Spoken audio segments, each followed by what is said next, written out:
All right, so I think that's why all of us find your commentary that amusing and amazing. So we're hopping to a more technical part of the interview. So Okay.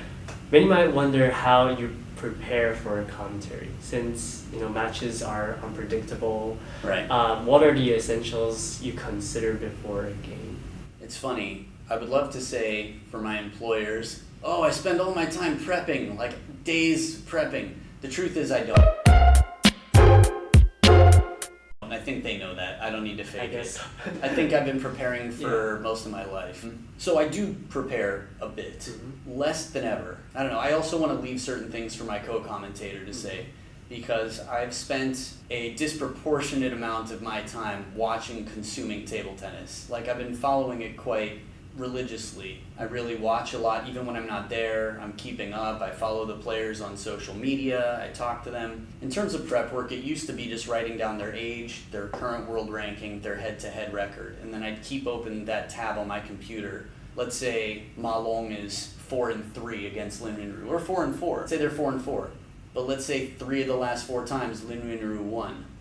That's important information. These details matter. So I keep that page open so I can create the narrative. So as a commentator, I think you're sort of the director in a weird way. You can't control the outcome of the match. Yeah. But you get to find the story for any given match. Ooh. And you get to set the story and the stage, right? Too many people are like, I've heard so many people over the years say, oh, it's another China-China final. Okay, yeah, it's clear that China is better than the rest of the world at table tennis by a significant margin. Yeah. And occasionally you have a Lin Yunru, or you have a Ugo Calderano, or a Truls, or an Alexis Lebrun, whatever it is. Another thing I was thinking in terms of names is that fine balance between, you're talking to an English-speaking audience, at least in my job. Yeah. So how can you make it something palatable, something that they can understand and repeat, that's marketable for a French player, right? It's intentional. And with Truls, like, we discussed this before he sort of blew up, how I should say his name. Because in Sweden, it's like Marigold. Oh, it's like Marigold. Something like that. I'm sure every Swedish person is rolling and cringing right now as I say that, but more or less. And Morgard is just a really easy way for the world to talk about it. So all of my friends say Morgard. Yeah. Right. For a non-native speaker, it's easier, right? It's easier to memorize the name. Right. I feel like, well, where I'm at, right? Because I can watch. You can turn on any live stream right now of, it could be the Hungarian national championships, and I don't have to know either player, and it won't take me long to be like, that person has pips on the backhand side.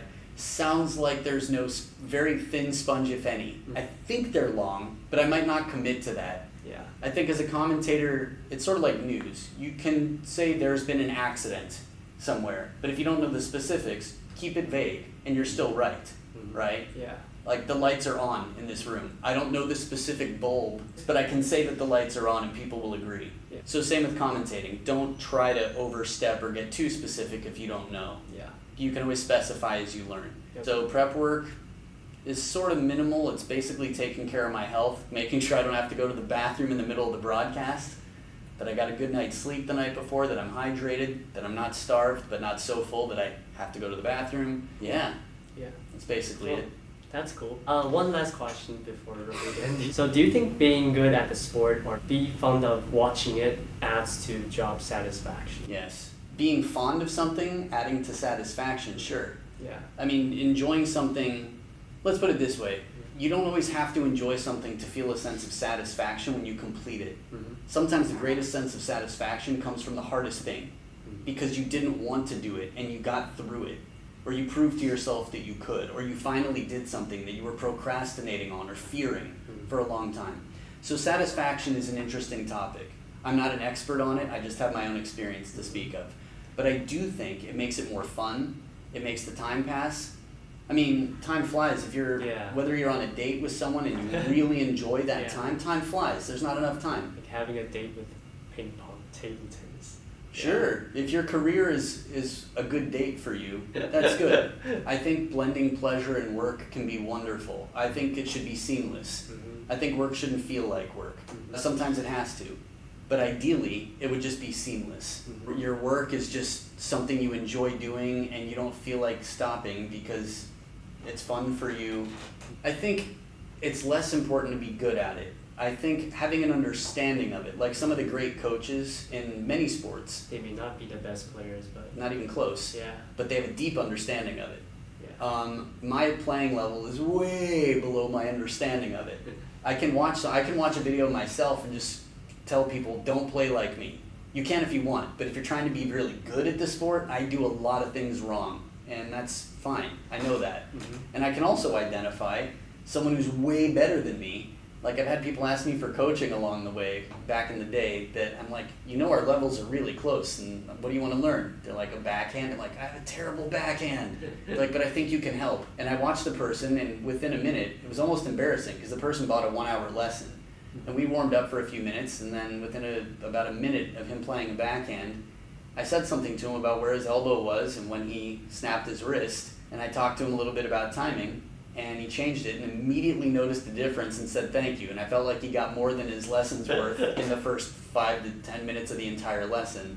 Yeah. And it's not because I'm a great player. It's sometimes so understanding, and yeah, your passion for something will drive you to keep going and succeed when times are tough. That's my thinking. Cool. Well, thanks again for your precious time. I'm pretty sure like the audience has learned a lot from the interview. Oh, cool. Yeah, I hope to have like another chat with you since the time is too short for me, I guess. It's really been a pleasure like talking to you. Thanks. Yeah. Thank you for inviting me. This is nice, and I hope it's helpful for... It's definitely helpful. Oh, cool, man. Yeah. Cool. Cool. Sam knows it too. Thanks. Yeah, thank you. Thanks for watching. Thanks for watching. Subscribe to James. Somewhere you'll find it. Say subscribe. Air conditioning. Oh yeah, air conditioning. I answer so long, it's like just a one question. No, it's because we actually